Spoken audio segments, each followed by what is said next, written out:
What's up, everybody? I'm the Mangoose. You are awesome, and Undying released the Myth Spotlight for Talos. Today we'll go over his kit with some of the supplemental information from the website, and we'll talk about some of the possibilities of where and how he'll get played. The Spotlight starts out just like the others with a view of Talos' 3D model and some backstory. Daniel Hodge once again doing a great job narrating these Myth Spotlights. The only thing that made me giggle here was this line. Talos found himself trapped inside the Beyond, with nothing to fend off the deadly creatures, except his skills as a hunter and his mighty battle axe. With nothing but a battle axe. Fading memory of his... I mean, they make him sound so helpless at first as if he's out there with nothing to defend himself. And then the but his axe part drops. His giant blade is bigger than Malaya's entire body axe. Not exactly defenseless. I've always thought of his model as being a little less stunning than the rest of the Myth crew, but he's really growing on me. Seeing him up close, fully rendered, and knowing just how big this dude is, I'm liking him more and more. Talos is designated as a gladiator with a sub-archetype of diver. Gladiator means that while he may be a knight, which is the tank class of Ethereal, he's going to be on the bruisier side of tanks with the ability to bring plenty of damage to the fight. As far as diver, I'm not sure about that. He really only has one diving ability, and that's his ultimate. I would think he would have something in his base kit that allows him to get to the backline to be classified as a diver, but I guess if his ultimate is on a low enough cooldown, it might work out, and it's only a sub-archetype anyway. It doesn't really define him. Before we can really get into his kit, we need to talk about his essence type, as they called it. He uses stamina to power his abilities instead of mana. Stamina will start out at full and then be consumed as he activates various abilities. You have a set amount of stamina, and the max cannot be increased with items. As you level up, your max stamina will increase along with your stamina regen, and it naturally regens during combat with a significant regen increase outside of combat. The only other way to regain stamina is by hitting people with his ultimate. Since we've already talked about his ultimate twice now, let's start with that. It's called Fearless. You do some cool air flippies and then smash into the ground with your axe, deal AoE damage, and regenerate lost stamina with each enemy myth that you hit. It's important to note that this is only enemy myths. They made that distinction clearly, so no cheese dives into piles of minions just for the stam boost. The animations and effects I think look really good on his ultimate. Let's play his voice line over the top. Get down! A few things I want to know is what the cooldown is going to be. Will you be able to initiate with it and still possibly be able to use it again in a fight? Will it be up for like every fight? The thing that makes me think that it's going to be on like a short cooldown is the diver sub-archetype, so I'm probably just reading too much into that.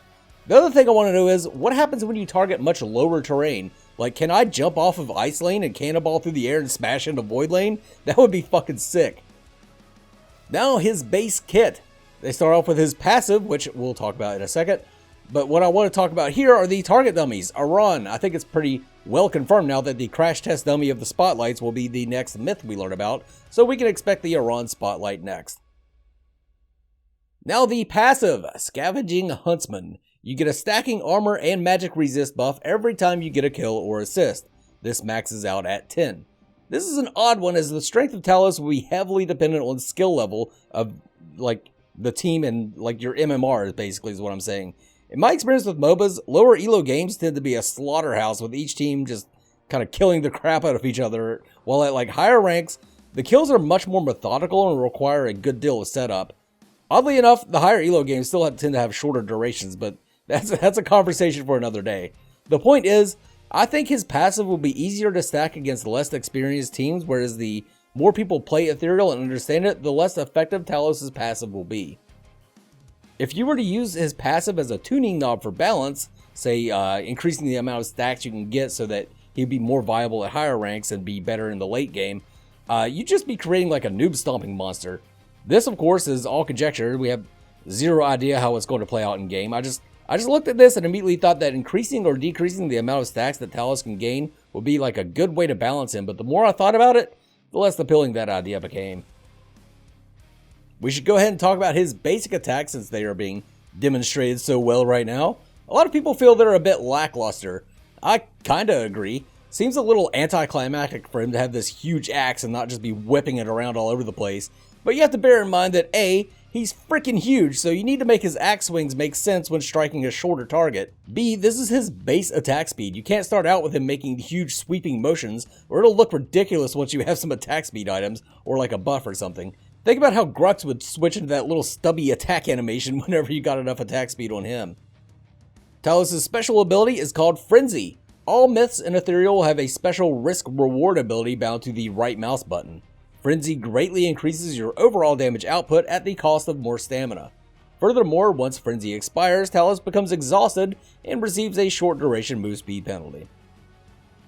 Next we have Huntsman's Axe. This is the first of 2 hit confirm style abilities. You swing your axe dealing damage in a line in front of you. If you hit with it, you can choose to swing again.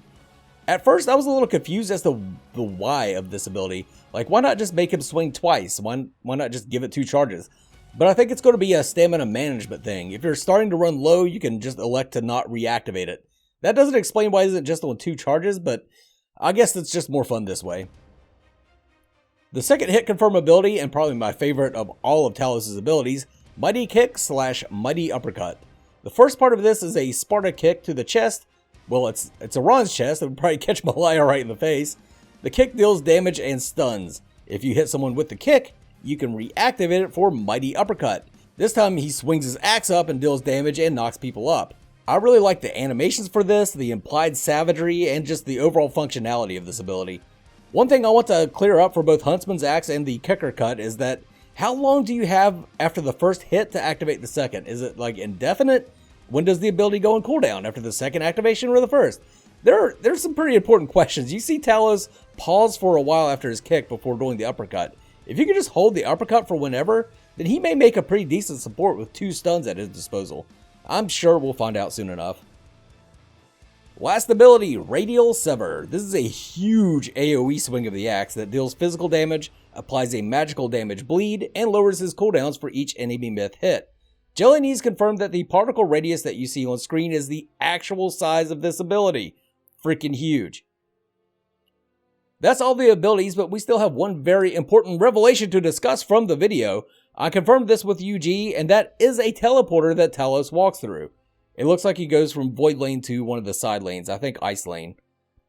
This is a slight change to the original intention of the teleporters. When the teleporters were first discussed, the intention was that you would be able to see what was on the other side before you ran through. This put too much strain on the system, so they had to chuck that idea. I prefer that they just do away with that concept rather than having like massive frame rate drop whenever I'm facing a teleporter. This is probably a good call on their part. My biggest concern with Talos' kit is that it seems to be somewhat self-defeating. My initial impression is that you would engage the enemy, use a ton of stamina to deal as much damage as possible, then use the ultimate on a group of enemies to regain that stamina and keep fighting. However, anyone with half a brain will spread out when up against a Talos engage. He's doing all of this AoE damage, and everybody's just going to naturally spread out when he comes into the middle of them swinging away with that axe. I highly doubt you'll ever hit more than one person with Fearless unless you use it as an engage tool. But if you engage with Fearless, then you have no way of regenerating stamina. The kit seems unintuitive to me. However, maybe that's what will make him fun and separate good Talos players from bad. Knowing when to engage with Fearless because you know you can secure a kill, or knowing how to use your AoE abilities to herd the enemies into a corner for a big Fearless hit. Time will tell. Now let's talk about where Talos could possibly be played. I personally think his obvious role is as a solo laner. He'll be tanky but still have enough damage and AoE abilities to manage waves and rotate. I don't think anyone would be sad to see a Talos solo lane pick. They did mention some jungle items in the video, and that's kind of interesting. He doesn't seem to have any natural health regen, but he'll probably have fast clear times, and he won't have to worry about mana. You'll never have to go back for mana or use mana pots or anything. Most jungles don't use a lot of mana anyway, but you do run out. So he's possibly a viable jungle pick. We'll see. Now, when I think of tanks, I usually think of supporting with them because that's what I do. I support. Talos might make a decent support pick depending on how Mighty Kick and Mighty Uppercut work, but I really think Talos would be better served in a lane where he can get a golden XP lead on his own. So I don't think I'll be playing Talos as a support. And there we go, Talos. I was going to put a potential build in here for him, but I'm already running behind on videos, and this one is already longer than I wanted it to be. Let me know your thoughts on how you think Talos should be played, as well as your opinions on the Spotlight overall. Like if you want, subscribe if you want, but for now, this is the Mangoose signing off. You guys have a good one. Mangoose!